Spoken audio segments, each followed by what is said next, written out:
Cotuit defeats Hyannis 8-1 here at Lowell Park. Max Schwartzberg alongside Giovanni Culotta. But before we get any further on Hawk Talk, Gio, you caught up with Mitch Karraker. Giovanni Culotta with manager Mitch Karraker of postgame. Coach, it's been a difficult stretch for your team today, among the more difficult. Season-high 17 hits. What was working so well for Cotuit's pitching staff? They did a really good job.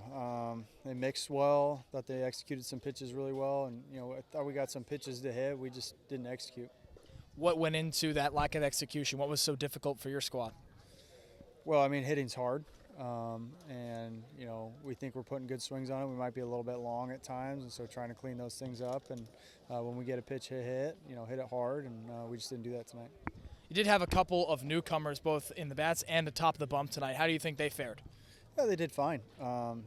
Anytime we get a guy in there, I think it's good to get their feet wet, and hopefully they can continue to improve and be productive for the ball club. One thing that you and I have talked about ad nauseum this season is the free passes that your team has dished out. On the positive side, that has kind of declined over the past couple of games. What does that tell you about this team? I think that's been a good sign.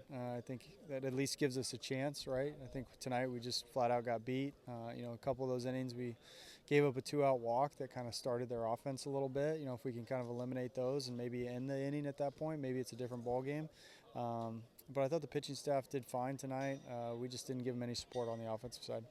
Off day upcoming tomorrow. Rest or back to baseball for this break? It'll be rest. The guys are a little bit tired. You can see that in the way they're doing things. And so we'll give them some rest. We'll come out early on Tuesday to get some work in before we tee off against YD. Harbor Hawks back in action on Tuesday at home against the Red Sox as the All-Star break approaches. Coach, thanks for your time. Thank you. Max? A season-high 17 hits allowed by the Hyannis pitching staff, Gio. And while there are a lot of dark sides in this game, a bright side was they only walked 3.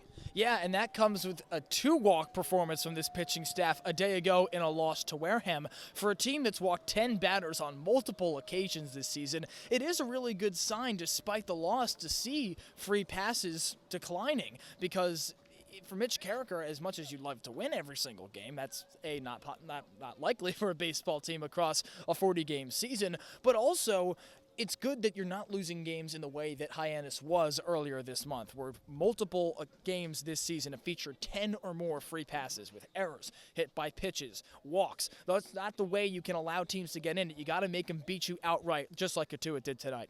Yeah, and Mitch Karraker said that having these little free passes, it gives them a chance. And that's something really big moving on, because while the offense has been good lately, not in these last 2 games, it's been the pitching that's really blundered. But tonight, an opportunity to give Hyannis a chance with the less free passes, but it just didn't come to fruition. And you heard Mitch Karraker say that Cotuit flat out beat the Harbor Hawks, and that will happen. Cotuit has been red hot of late, tied atop the league in batting average with Hyannis coming into the game. And for the Kettleers tonight, they beat them outright because they were able to hit so well. They saw the ball incredibly, and you see especially the bottom half of this order, 7, 8, 9 was where 5 of the 8 runs were produced from, Max. And that's a kind of strategy for Lauren Hibbs that will work every single time, no matter how good a pitching staff has been. Yeah, and it's really important for Hyannis to really get into this sense of being on cue with each other, right? The pitching doing well with the hitting do well with the pitching.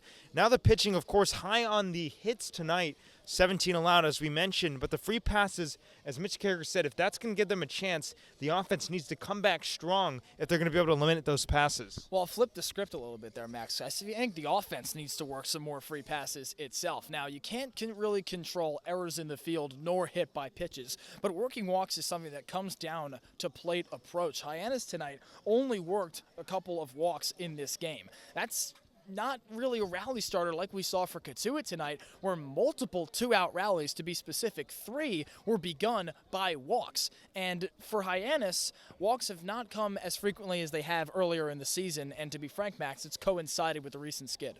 And Hyannis came into this game tied with Cotuit with the team 259 batting average, 259 to lead the Cape League.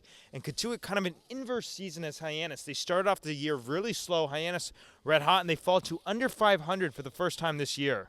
And probably the only benefit is that Falmouth is tied up in a game with Brewster right now. Of course, it will be finished by the time this airs, but they've been playing cat and mouse with Falmouth for the top spot in the West all season long. The Commodores, whenever Hyannis has dropped, as it has in each of the last 3, haven't been keen to spring ahead of the Harbor Hawks for first in the West Division, despite the fact that Jared Saltalamakia's squad has got 11 wins, the most in the West Division, as Hyannis unable to match that tonight. But for the Harbor Hawks, this is the stretch of the season. Now you're in go mode. The dog days of the summer are coming to an end. You've got the All-Star break on the horizon. It'll be a nice pause for this team with an off day coming up tomorrow as well to immediately begin to fix things. But they got to start getting better for Hyannis quick, or else you could see this West Division where it's anybody's race at this point. A lot tighter this year than it was last summer. It could easily be usurped for a playoff spot.